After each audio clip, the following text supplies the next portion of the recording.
Hello guys, ayan, good morning everyone. Ayan for today's videos. Wala lang, ayan, tambay lang po tayo. Dito sa paligid-ligid at mamasid-masid lang kung ano yung mga nandito sa paligid natin. Pero guys, ayan, pasilip lang po natin yung paligid ko. Ang ganda. Ayan guys, napakaganda po ng paligid dito. Masarap ang hangin, presko. Ayan, tapos makikita mo yung mga ganyan, yung mga ganyang mga tanawin. 'Di ba napakaganda at nakakapag-refresh ng ating isip, ng ating damdamin. Ayan. Matatanaw natin yung mga ganyan, yung mga natural resources. Napakaganda po. At marirelax ka, kumbaga. Ayan. Ayan, ngayon nandito tayo sa ilalim ng maliit na nyug, puno ng nyug. Ayan. At dito sa labas dito, sa gawing dito ay labasan niya na airport na po.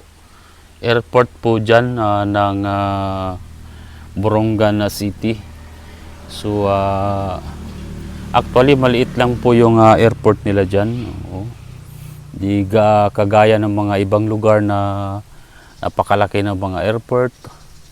Dyan medyo maliit lang at ang biyahe nila dyan ay tuwing Lunes lang at saka Friday. Monday and Friday lang po. Scheduling po yan. Ayan, makikita natin na napakaganda nga mga tanawin. Ayan. Yan yung pispan na to guys. Actually, yung parang pispan to. Makikita natin. Marami siyang, may mga isda na siya dyan. Maliliit. Ayan, kung titingnan po natin, may mga isda na yan. Siguro talagang ano to, may may-ari po talaga nito. Akala ko natural lang na parang lawa. Hindi. Parang doon kasi banda, may nakita akong fish net. Ayan, iniisip ko, parang may, ano to, yung medyo sadya to. May may-ari nito.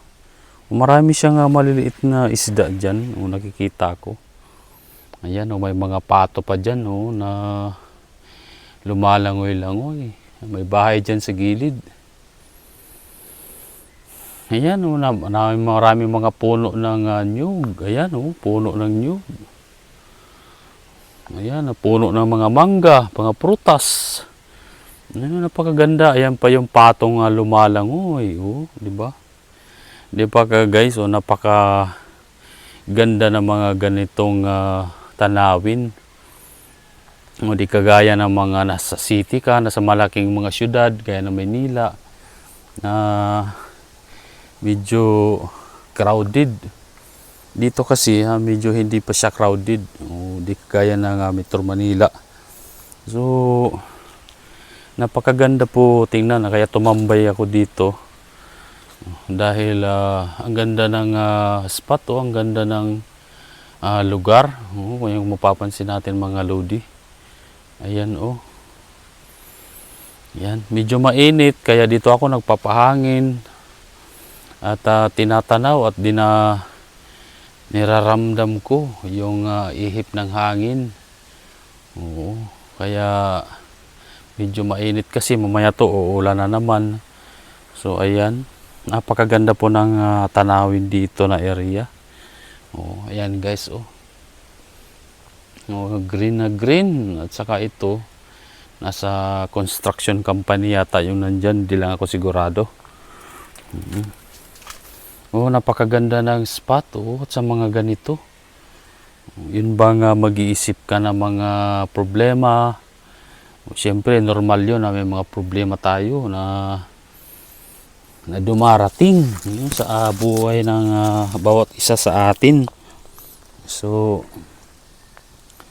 napakaganda dito, mag-isip-isip ka ano yung mga bagay-bagay na dapat maayos, ano yung susunod mong hakbang, at ano yung magiging result ng ginagawa mo sa buhay mo, sa araw-araw na buhay. Kaya mga Lods, ganito lang kasimple yung buhay sa probinsya. Napakasimple. Pero dito mo mararanasan yung mga ganitong buhay. Dito mo makikita yung mga ganitong tanawin. Kasi kung pagbalik natin ng Maynila, wala na yung ganito. So ayan Lods, mga Lods, so maraming salamat ayun, sa panonood ng ating mga videos. Ayan, thank you so much everyone.